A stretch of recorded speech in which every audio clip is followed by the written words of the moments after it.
श्री अनंत कोटि ब्रह्मांड नायक राजाधिराज सच्चिदानंद सद्गुरुनाथ श्री ब्रह्म चैतन्य महाराज की जय। सद्गुरु श्री ब्रह्मानंद महाराज की जय। जय जय रघुवीर समर्थ। श्री राम 15 मार्च। श्री राम उपाधी रहित मी म्हणजेच भगवंत।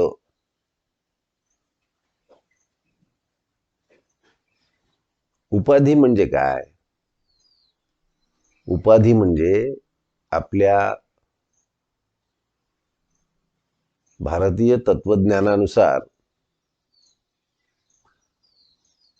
या ब्रह्मांडाची वास्तवता अशी आहे, वास्तव स्वरूप असं आहे की जे अनादि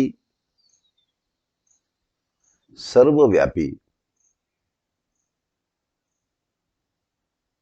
सनातन निर्गुण आणि निराकार आहे। म्हणजेच या जगामध्ये जे जे म्हणून दृश्य अस्तित्वात आहे असं वाटतं, त्यामधलं फक्त आहे पण खरं आणि टिकाऊ आहे।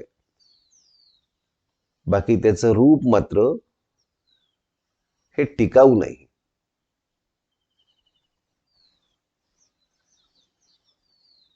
हे एका दृष्टीने भासमान आहे। या सत्याचा बोध मनाशी करून घेणं, आपल्या बुद्धीला करून घेणं म्हणजेच उपाधिरहित होणं। म्हणजे मी या केवळ देहापुरता अस्तित्वात नसून मी म्हणून जो या देहाची मालकी सांगतो, या देहांच्या कर्मांची मालकी सांगतो, तो एकच एक चहूकडे सर्व दिशांना पसरलेला एकच एक, त्यालाच आपण परमात्मा म्हणतो। आणि वस्तुस्थिती आहे, या परमात्म्याच्या संकल्पनेचा उपयोग काय? भगवंताच्या या संकल्पनेचा, या स्वरूपाचा जर बोध झाला तर आपल्याला काय उपयोग होतो?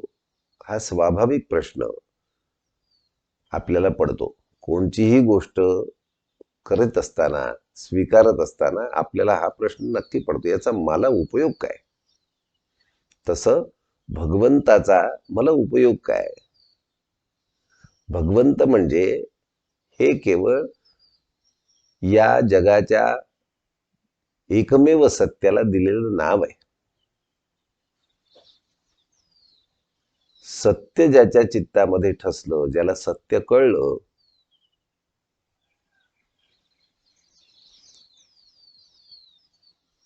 हे कोणत्याही घटनेचं, दृश्याचं रहस्य कळलं की मनुष्य निवांत होतो। तसंच या संपूर्ण ब्रह्मांडाचं अत्यंत सूक्ष्म, अत्यंत सोपं, अत्यंत सहज असं एकच रूप आहे, आणि ते म्हणजे नुसतं आहे। ना त्याला आकार आहे, ना उकार आहे, रंग आहे, ना रूप आहे, ना गुण आहे। याचा मनाशी निश्चय केला पाहिजे। आणि जेव्हा हे चित्तामध्ये ठसतं, जे जे दिसतं, जसंही दिसतं, त्याच्या अंतर्यामी फक्त एक निव्वळ कोरं करकरीत आहे, पण ज्याला भगवंत म्हणतात तेच आहे। बाकी दिसणारं रूप हे तात्पुरतं, भ्रमात्मक आहे। असं जेव्हा सर्व दृश्याचा निराश होऊन त्याच्या अंतर्यामी असलेलं भगवत तत्व किंवा अस्तित्व, सत्यत्व जेव्हा जाणवून राहतं, तेव्हा उरतं ते तेच सत्यत्व म्हणजे भगवंत। म्हणजे ह्या सगळ्या गोष्टींचा विशेष मनातून निघून जातो।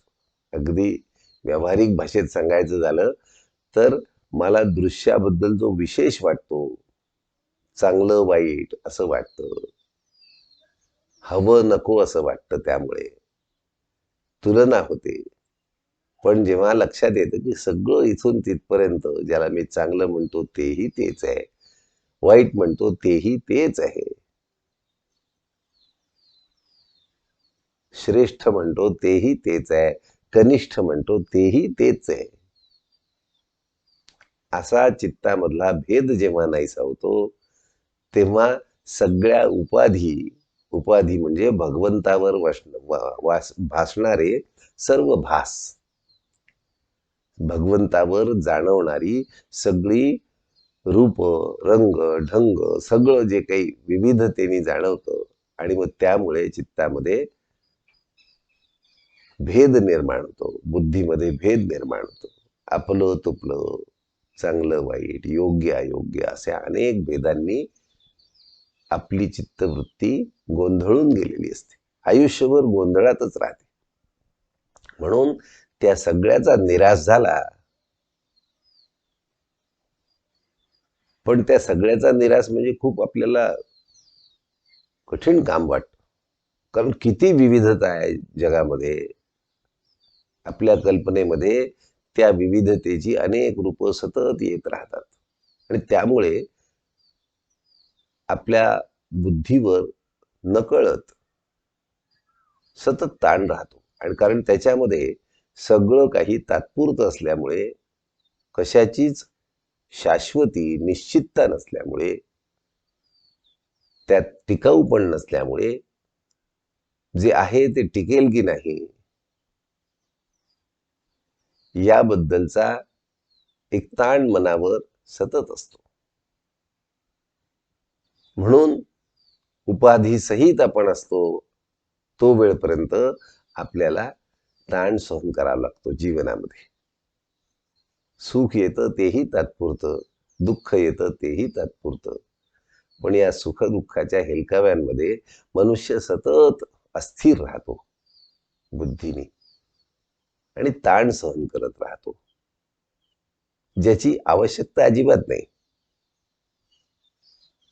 खरं जीवन जगण्यासाठी, आनंदी जीवन जगण्यासाठी या उपाधींची, म्हणजे भगवंता व्यतिरिक्त जे काही आपण मानतो, विशेष मानतो, त्याची कशाचीच आवश्यकता नाही आनंदी जीवन जगायला. किंबहुना आपला आनंदच त्या उपाधींमुळे नाहीसा झालाय, लोपलेला आहे.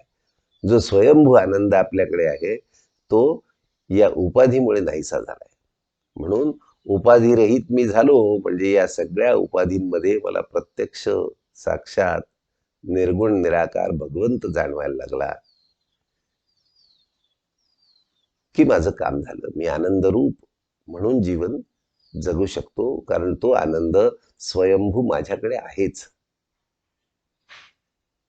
ब्रह्माचं निरूपण सांगता येण्यासारखं नसतं. आता हा इतका प्रयत्न महाराज करतायत, दर दिवशी नवीन नवीन पद्धतीने आपल्याला भगवंताची ओळख करून देण्याचा प्रयत्न करतायत, आणि ती ओळख जितक्या प्रमाणात पटेल तितक्या प्रमाणात आपल्याला त्याचं स्मरण राहायला लागतं.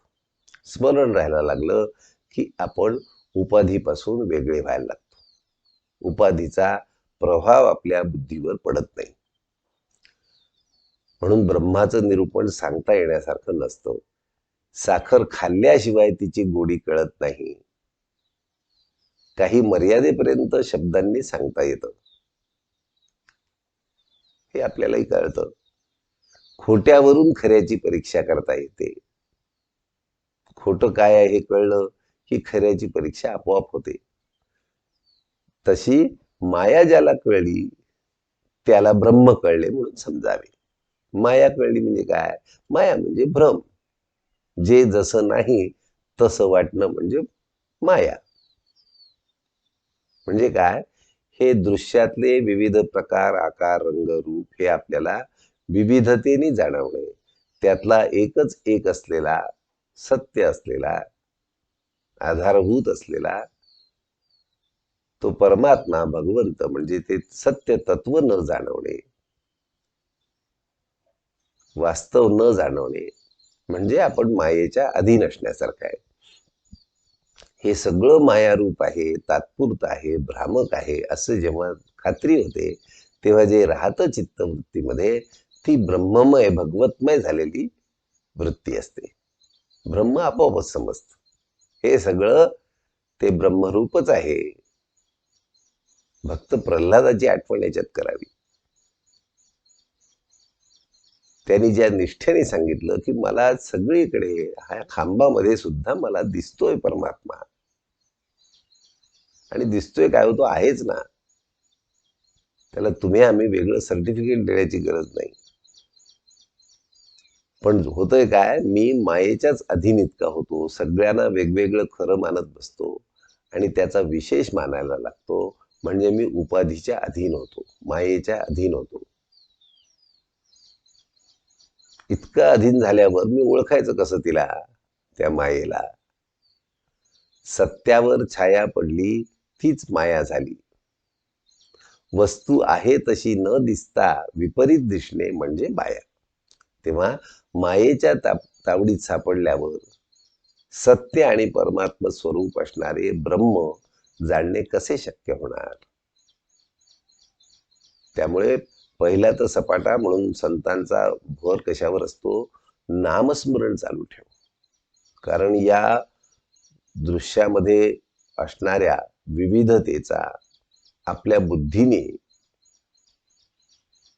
निश्चय करणं की ही सगळी परमात्म स्वरूप आहे कठीण जातं. कारण या देहापुरता मी आहे ही जी माझी भावना सतत असते, या देहाच्या पलीकडे मी नाही असं आपलं ठाम मत आहे. त्यालाच देहबुद्धी म्हणतात.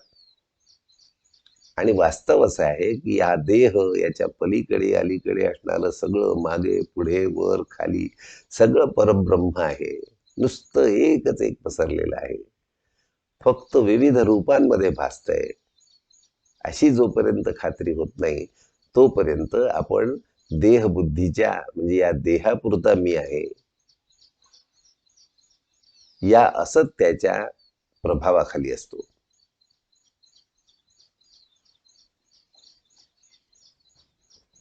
म्हणून मग आपल्याला विविधतेमध्ये परमात्मा पाहणं कठीण होतं. म्हणून त्याच्याकरता संतांनी आपल्याला सतत नामस्मरणाचा घोष करायला सांगितलं. नाही ना तसं आपल्याला बुद्धीने निश्चय होत नाही ना, मग सतत एका बाजूला भगवंताचं जे तुम्हाला आवडतं ते नाम भगवंताला उद्देशून हे जे सत्य आहे चराचरात पसरलेलं त्याचं मला भावलेलं नाम कृष्ण आहे, मला भावलेलं नाम राम आहे. जे काही आपलं नाम असेल, आपल्या सद्गुरूचं नाव असेल, कोणचंही नाव चालतं,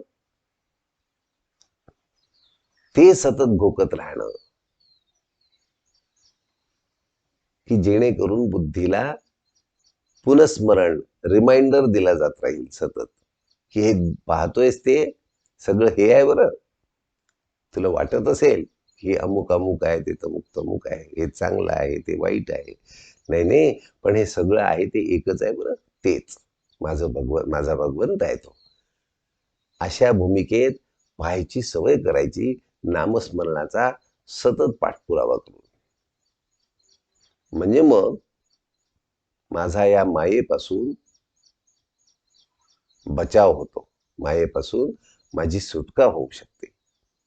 फक्त एक भगवंत सत्य स्वरूप आहे आणि त्याच्यासाठी जे जे करणे म्हणजे तो विविधतेमध्ये सतत भगवंताचा भाव चिकटून आपण धरून ठेवणे चित्तवृत्तीशी, ही परमार्थाची अध्यात्माची जीवन जगण्याची कला आहे, जीवन सहज करण्याची कला आहे.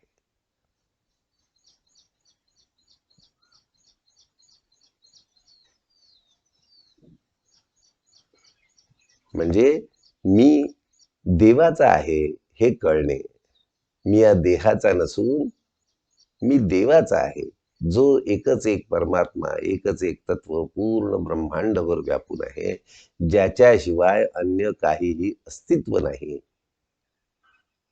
त्याचाच मी आहे हे कळणं म्हणजे आत्मनिवेदन आहे. आत्मस्वरूप निवेदन केल्यासारखं आहे की हे माझं स्वरूप असं आहे. ह्या देहरूप मी कोणीही स्वतंत्र नाही, मी त्या एकच परमात्म तत्वाचा अविभाज्य भाग आहे आणि अखंडपणे तसाच आहे, हे लक्षात येणं म्हणजे आत्मनिवेदन, म्हणजेच देवाला ओळखणं. असा आपण या सगळ्या उपाधींचा चित्तामध्ये निराश झाला, बुद्धीचा निश्चय झाला की हे सगळं दिसणारं एकच एक परमात्म तत्व आहे आणि त्यामुळे कुठेही काहीही कधीही होत नाही. ते तत्व तसंच्या तसं आहे, पण अखंडपणे अस्तित्वात आहे अनादिकालापासून, आणि ते एकच एक राहणार आहे. म्हणजे मग सर्व प्रकारच्या उपाधींचा त्रास नाहीसा होतो.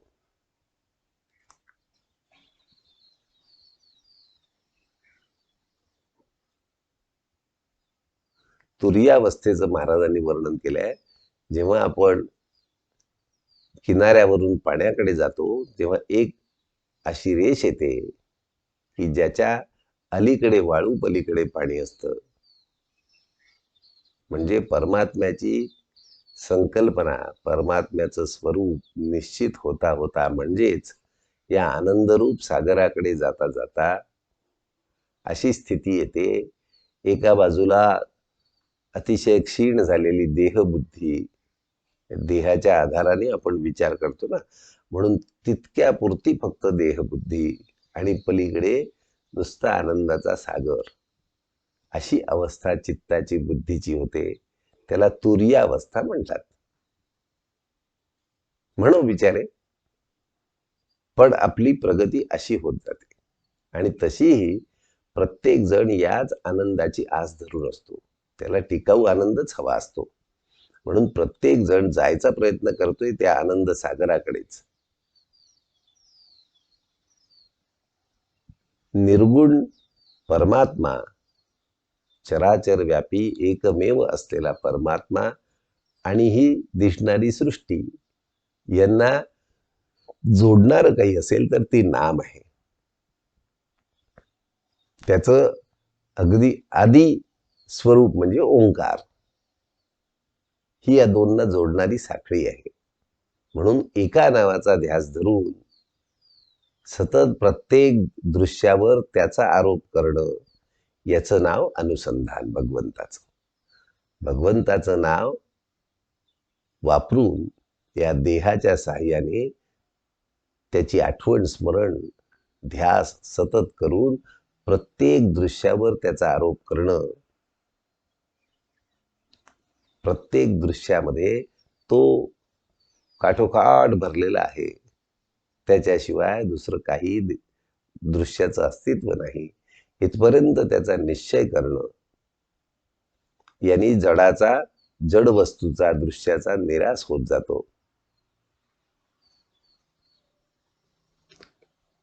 आणि मग हे सगळं तत्वज्ञान आपण अध्यात्माचं पाहतो, अत्यंत लाभदायक आहे. म्हणजे ज्याला लौकिकामध्ये सुद्धा लोकांना हवंसं वाटणारं कोणचं व्यक्तिमत्व असतं, जे सतत मजेत राहत, कोणत्याही ओण्या अधिक परिस्थितीमध्ये जे विचलित होत नाही, ज्याचा आनंद कधी मावळत नाही, जे व्यक्तिमत्व, जो जीव सतत प्रसन्न असतो, आनंदी असतो, मजेत असतो आणि सतत कार्यरत असतो, हे त्याचं दुसरं लक्षण. तसं आपण व्हावं अशी प्रत्येकाची मनोमन इच्छा असते, पण या भ्रमाच्या आवरणामुळे आपल्याला तसं होता येत नाही. म्हणून भगवंत गीतेमध्ये, गीता सांगताना अर्जुनाला एका ठिकाणी म्हणतात, तू ज्ञानी असशील, बुद्धीचं सामर्थ्य जर तुझं असेल हे भगवत तत्व समजावून घेण्याचं, तर आता लगेच समाधानात राहा, अस्थिर अस्वस्थ राहू नको, काही बिघडलेलं नाही. पण जर तू तसा बुद्धिमान नसशील, तेवढी बुद्धी तुझी प्रबळ नसेल, निश्चय जर बुद्धीचा नसेल, तर तू उगीच ज्ञानाच्या पांडित्याच्या गोष्टी मला सांगू नकोस. आणि काय कर मग, कुणाचं तरी, अर्थात एखाद्या ज्ञानी माणसाचं, ज्याच्या ठिकाणी ही सगळी लक्षणं दिसतायत आनंदाची, निष्कारण आनंदाची लक्षणं दिसतायत, त्याच्या सांगण्याप्रमाणे वाग. याचा साधा अर्थ असा आहे की आपण अशा आनंदी संताला शरण गेलं पाहिजे, आनंदरूप संताला शरण गेलं पाहिजे. आपण स्वतः आनंद रूपच आहोत. ते आनंद रूप परमार्थाच्या साह्याने, अध्यात्माच्या साह्याने आपल्याला प्रकट करायचंय. ही जीवनातली सर्वोच्च कला आहे. खरं पाहिलं तर देहाच्या संदर्भामध्ये सर्व दृष्टीने आपण नगण्य आहोत, म्हणजे नाहीच आहोत म्हणण्या इतके नगण्य आहोत. आपल्या अस्तित्वाला, देहाच्या अस्तित्वाला काहीही अर्थ नाही. पण आपलं जे खरं अस्तित्व आहे ते म्हणजे परमात्म स्वरूप, ते मात्र अनादी आणि टिकाऊ आहे. त्याला काही होतच नाही. ते जाणून घेणं. त्यामुळे आपण जे व्यवहारात कर्म करताना दिसतो ते केवळ आपण निमित्ताला दिसत असतो. प्रत्यक्षात कर्म आणि त्याचा कर्ता याचा सगळा संबंध त्या परमात्म्याशीच आहे. जगामधला एकही जीव स्वतंत्र नाही. म्हणून आपल्या आयुष्यात वाट्याला येणारी चांगली अगर वाईट कर्मे ही संपूर्णपणे ईश्वराचं मनोगत आहे असं मानून राहावं. आपला आनंद कधी मावळणारच नाही. आजचं बोधवचन आहे, वेदांत आचरणात आणल्याशिवाय त्याचा उपयोग नाही. वेदांतामध्ये हेच स्वरूप विविध प्रकारे समजून सांगण्याचा प्रयत्न केलाय. चहूकडे परमात्म्याशिवाय काही अस्तित्वच नाही हेच सांगायचा प्रयत्न केलाय. आणि म्हणून हा प्रत्यक्ष जीवन जगताना आचरणाचा विषय आहे वेदांत. वाचण्याचा, अभ्यास करण्याचा नाही, नुसता प्रत्यक्ष आचरण्याचा. म्हणून खरा संत जो असतो, आपल्याकडे कित्येक होऊन गेले, त्या सगळ्यांचं जर तुम्ही चरित्र पाहिलं तर त्यांनी खूप काही ग्रंथांचा अभ्यास केला, वेद वाचले, उपनिषद वाचली, पुराण वाचली असं दिसत नाही. त्यांचा बुद्धीचा निश्चय झालेला असतो की हे सगळं परमात्म स्वरूप आहे, मी नावाचं स्वतंत्र काहीही अस्तित्वातच नाही. त्यामुळे मी तूपणाला त्यांच्या चित्तामध्ये अजिबात वाव राहत नाही. मी तूपणामुळेच जीवनातल्या सगळ्या कटकटी आणि संघर्ष निर्माण होत असल्यामुळे त्या सुद्धा आपोआप नाहीशा होतात. त्या चित्त राहत नाहीत टिकून. त्यामुळे तो जीव सहज भावामध्ये जीवन जगू लागतो. श्रीराम.